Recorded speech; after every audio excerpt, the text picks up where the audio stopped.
नमस्कार। आज हम एक खास दस्तावेज पर थोड़ी गहराई से बात करने वाले हैं। भगवान विष्णु का वराह अवतार, है ना? बिल्कुल, वही जब उन्होंने पृथ्वी को बचाया था। एक बहुत ही महत्वपूर्ण ग्रंथ है ये हिंदू धर्म में। हाँ, तो हमारा मकसद है कि इन बिखरे हुए पन्नों से मतलब कुछ खास बातें निकालें, कुछ ज्ञान के कण। सही कहा। देखते हैं इनमें क्या मिलता है। चलिए देखते हैं। शुरुआत में ही कुछ संख्याएं दिख रही हैं, जैसे 6, फिर 111 और कुछ शीर्षक भी हैं। ये शायद अध्याय या श्लोक संख्याएं होंगी। हाँ, बहुत संभव है। इससे थोड़ा अंदाजा लगता है कि किस हिस्से से हैं, कितने बड़े हिस्से की बात हो रही है। और भाषा थोड़ी संस्कृत मिली हुई हिंदी जैसी लगती है, थोड़ी गंभीर किस्म की। हाँ, वो तो पुराणों की भाषा में अक्सर होता है।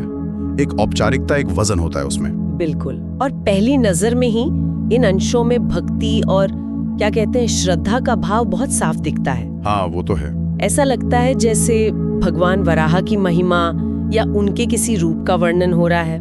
महिमा, स्वरूप, ये शब्द बार बार दिख रहे हैं। यहाँ थोड़ा दिलचस्प हो जाता है मामला। ये शब्द क्या सिर्फ तारीफ है या फिर वराह के उस खास विराट रूप की तरफ इशारा कर रहे हैं, वो पृथ्वी को उठाने वाला रूप? ये बहुत अच्छा सवाल है।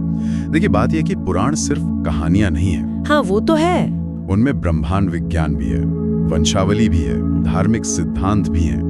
ये सब मिलकर ना कहानी को एक संदर्भ देते हैं, एक गहराई देते हैं। अच्छा। तो ये जो श्रद्धा दिख रही है, ये महिमा, स्वरूप जैसे शब्द, ये उसी बड़ी तस्वीर का हिस्सा है। ये वर्णन असल में भक्तों को भगवान के गुणों को, उनकी शक्ति को समझने में मदद करते थे, उनसे मतलब भावनात्मक रूप से जुड़ने में। हाँ, ये बिल्कुल संभव है। किसी विशेष शक्तिशाली स्वरूप का वर्णन हो सकता है। ये बात तो सही है कि पुराणों का ढांचा काफी जटिल होता है, लेकिन ये तो बस कुछ टुकड़े हैं ना। हाँ, वो तो है। तो सिर्फ महिमा और स्वरूप जैसे शब्दों से हम कितने भरोसे से कह सकते हैं कि उस समय की भक्ति कैसी थी या वराह का कौन सा रूप सोचा जा रहा था? कहीं हम अपनी तरफ से ज्यादा मतलब तो नहीं निकाल रहे? और वो भाषा की बात, वो संस्कृत जैसी हिंदी, क्या वो किसी खास पूजा पाठ या किसी रस्म की तरफ इशारा करती है? देखिए, आपकी चिंता बिल्कुल जायज है।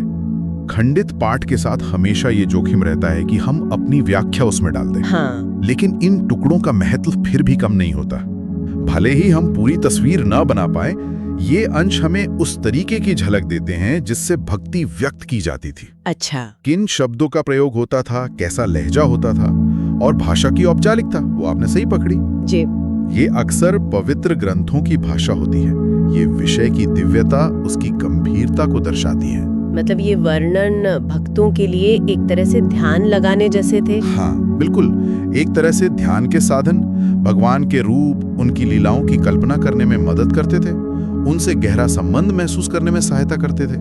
ये टुकड़े असल में उस जीवंत परंपरा के बचे हुए निशान हैं। तो कुल मिलाकर कहें तो ये अंश हमें याद दिलाते हैं कि पुराने ग्रंथ, चाहे वो टूटे फूटे ही क्यों न मिले, उनमें अपने समय की आस्था, विचार, यहाँ तक कि लिखने के अंदाज की भी गहरी छाप होती है। बिल्कुल। ये सिर्फ शब्द नहीं है, बल्कि एक पूरी सांस्कृतिक और धार्मिक दुनिया की छोटी छोटी खिड़कियां हैं। सही कहा। और श्रोताओं के लिए भी यहाँ एक सोचने वाली बात है। हाँ। कैसे हम इन टुकड़ों को जोड़कर एक बड़ी कहानी की कल्पना करने की कोशिश करते हैं। और ये कोशिश, ये हमें उन पुरानी संस्कृतियों और हमारे आज के बीच के रिश्ते के बारे में क्या सिखाती है? हाँ, ये वाकई सोचने वाली बात है कि जानकारी की कमी के बावजूद समझने की हमारी इच्छा कितनी प्रबल होती है। बिल्कुल।